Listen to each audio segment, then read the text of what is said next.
E vamos dar continuidade para nossa história aqui. Nós vamos entrar agora, vamos dar um fechamento sobre o melodrama, tá? Vamos falar sobre esse triunfo, né, desse melodrama, o que ele trouxe, o que deixou aqui.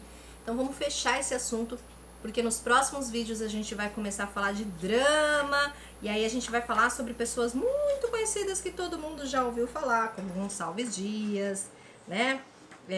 Álvares de Azevedo, que não só tem livros específicos de história, né, de romances, como também de peças teatrais, né? Então, isso é bem interessante da gente conhecer. Mas vamos dar um fechamento aqui sobre o melodrama. Bora lá! O exame da produção teatral, séria, dos nossos primeiros dramaturgos do período romântico, permite associar as origens do teatro brasileiro a uma sensível inclinação para o drama histórico de feição melodramática. Lembrando que o lado do fundo histórico, esse tipo de peça, valoriza o dinamismo do enredo, o choque de valores e sentimentalidade, ao tempo que cria enredos cheios de surpresas e cenários que impressionam. Pode-se dizer, então, que o melodrama aparece como uma espécie de denominador comum do estilo da época. Acrescente-se em favor dessa conclusão o fato de que o drama histórico trabalha o fundo verídico com a visível intenção de abrir espaço para histórias de amor e que essas acabam por catalisar o interesse em detrimento dos fatos reais. O motivo realista chega a ser pouco mais do que um pretexto para movimentar a ação. É o que se pode constatar no exame das duas peças da época que versam assuntos do passado nacional. Fernandes Vieira, O Pernambuco Libertado, de Luiz Antônio Burgain, e Amador Bueno, de Francisco Antônio de Vargem. E o mesmo por ser dito a respeito das demais obras de cunho histórico, mas sem vinculação com temas brasileiros que os atores aqui estudados acima. Considerando a relação entre tragédia e melodrama, produzidos na fase inicial do romantismo brasileiro, observa que ambos os gêneros são representados nos mesmos teatros e por vezes compostos pelos mesmos autores.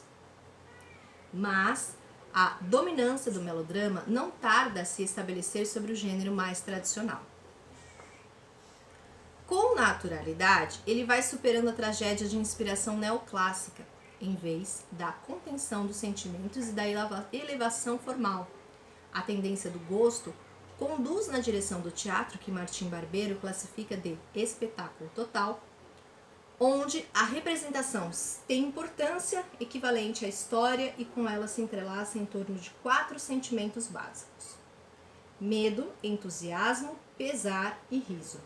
Ou seja, um espetáculo em que emoções fortes mantêm o público envolvido e atento. Então, isso também é uma característica para manter, né, o público ali firme, para seguir aquela história, aquele enredo que muitas vezes eram densos, né, de assuntos pesados. Então tinha que ter momentos ali para segurar, para aprender, para firmar, né, o pensamento ali para o público ficar até o fim para saber o que ia acontecer, né, naquela história. Bom, vamos lá. Deixa eu ver onde eu parei. Vou para cá. Deixa eu só voltar aqui. Ih, gente, peraí só um minuto que eu tô achando aqui. Classifica de espetáculo. Aqui. Ou seja, um espetáculo que, com emoções fortes, mantém o público envolvido e atento. Contrariamente ao esforço de Gonçalves de Magalhães e à simpatia de João Caetano, o melodrama se desenvolve mais do que a tragédia. Fazer essa constatação é simples. Basta contar o número de peças produzidas entre 1830 e 1850, comparadas com um total de 22 dramas e melodramas conhecidos. As tragédias somam apenas 7. Razões para o número pouco expressivo não podem ser buscadas na falta de prestígio do gênero, menos ainda na falta de incentivo vindo das camadas mais cultas. Acontecia exatamente o contrário. Sabe-se que João Caetano, por exemplo, tinha franca preferência por figurar em papéis trágicos e que Gonçalves de Magalhães, quando se apresentou como líder do teatro romântico, ofereceu a tragédia como modelo de composição. Magalhães era uma figura consagrada nas letras locais, já publicara os Suspiros Poéticos e Saudades, e cuja influência contava muito, portanto. Mas as duas tragédias que assinou não provocaram o aparecimento de peças nacionais com características semelhantes. Seu exemplo como autor dramático não frutificou, apesar da boa linguagem, da elevação dos protagonistas e da boa vontade da crítica. Querendo ou não, a forma da tragédia versificada, solene e triste era um gênero em vias de superação, já no início do nosso romantismo. Por outro lado, faça-se justiça às novidades introduzidas por Gonçalves de Magalhães, relativas, sobretudo, à composição do cenário, para cuja tarefa teve a colaboração do amigo Manuel de Araújo. Porto Alegre, um artista plástico com formação europeia. Louve-se também uma contribuição para a melhoria do trabalho do intérprete, aquilo que se chamou no prefácio de Antônio José de novidade da declamação e reforma da arte dramática. Ao substituir a monótona cantilena em que os atores recitavam seus papéis pelo novo método natural e expressivo, até então desconhecido entre nós. Provavelmente, Magalhães se refere ao estilo romântico de representação que vira na França e que apresentara João Caetano, cujo desempenho em Antônio José foi marcado pelos gestos arrebatados, pela contundência física e emocional com que se entregou ao papel, conforme lembra em suas lições dramáticas, né? O inventário aqui realizado aponta para dois aspectos da história do teatro brasileiro que merecem realce. Em primeiro lugar, fica claro que houve produção dramática local encenada em nossos teatros antes da estreia de Gonçalves de Magalhães, ocorrida no ano de 1838. Se os contemporâneos e a própria posteridade lhe concederam a glória de ser considerado o fundador do Teatro Nacional, se a representação de Antônio José em março de 1838 tornou-se um marco do início do teatro romântico no Brasil, o fato de sua pequena obra não ter sido feito escola e as contradições que marcaram sua atuação foram apontadas por alguns estudiosos, entre eles Décio de Almeida Prado, que observou: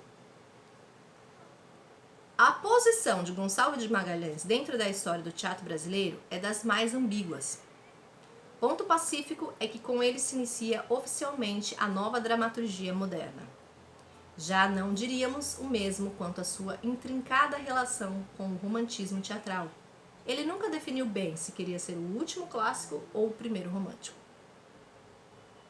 Claro que está que o comentário de Décio de Almeida Prado nasce da percepção de que, como nas tragédias quanto nos prefácios que escreveu, Gonçalves de Magalhães buscou um meio termo entre classicismo e romantismo, que em nada ajudou o teatro romântico que os novos tempos reclamavam. Então, né, vamos lá entender agora algumas... Você vê que tem essa... De novo, né? O que é que você está fazendo? Você está contribuindo, né? Tinha os críticos que não gostavam muito, que, né, queriam que seguisse à risca ali o movimento que o Brasil estava passando naquele momento. Então, tinha muito dessas questões, né? Em segundo lugar, os autores aqui estudados revelam a força com que o melodrama se introduz na cultura teatral brasileira, em contraste com a discreta presença da tragédia ao longo da primeira metade do século XIX. Uma vez examinada a produção de um significativo conjunto dos autores, Luiz Antônio Burgaim, Martins Pena, Gonçalves de Magalhães, Antônio Gonçalves Teixeira e Souza, Antônio de Castro Lopes, Francisco Antônio de Vargem e Pedro José Teixeira, pode-se concluir que a dramaturgia brasileira de estilo melodramático não é apenas a mais numerosa. É também a que mais sucesso registra, como é possível verificar pelo número de peças escritas, encenadas e publicadas. Aos autores acima citado, outros podem ser lembrados para complementar o quadro do nosso primeiro romantismo nos anos de 1840. No Rio de Janeiro, o poeta, historiador e dramaturgo Joaquim Noberto de Souza contribui com uma tragédia, A Rainha de Micenas, e um drama de assunto nacional, Amador Bueno ou A Fidelidade Paulistana, composto em 1843 e representado no Teatro São Francisco. Então, olha quanta coisa, né, gente? Esse drama histórico, né? Deixa eu só fechar aqui porque eu acho que tem uma coisa muito importante, ó.